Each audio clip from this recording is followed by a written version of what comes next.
جرمنی کے شہر ڈریسڈن میں پاکستانی مہاجرین کی ملک بدری کے خلاف P T I Kashmir wing Germany کے کوارڈینیٹر رانا ثاقب کے احتجاجی کال پر ڈریسڈن کے مقامی انسانی حقوق کی تنظیموں اور پاکستانی کمیونٹی نے ڈریسڈن کی تاریخ کا سب سے بڑا احتجاجی مظاہرہ کیا۔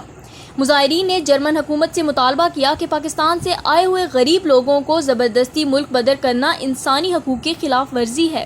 مظاہرین نے پلے کارڈز، بینرز اٹھائے ہوئے تھے جس پر ملک بدری کو ختم کرو، انسانی حقوق کی خلاف ورزیاں روک دو، بچوں کو والدین کا پیار دو، بچی کے والد کو واپس لاؤ سمیت مختلف نعرے درج تھے۔ ڈریسڈن کے شہر کے وسط میں آنے والے ایشیائی باشندوں کے ملک بدری کے خلاف احتجاجی مظاہرہ میں سینکڑوں جرمن اور پاکستانی کمیونٹی سمیت دیگر ممالک کے لوگوں نے شرکت کی۔ واضح رہے کہ گزشتہ 2 ہفتوں کے دوران جرمنی کے سمیت یورپ بھر سے 250 سے زائد پاکستانی ملک بدر کیے گئے ہیں، جس میں ڈریسڈن کے ایک بچی کا باپ سمیت 35 جبکہ بلن سے 53 پاکستانی مہاجرین کو اسائلم کی درخواستیں عدالتوں سے مسترد ہونے پر ملک بدری کیا جا چکا ہے۔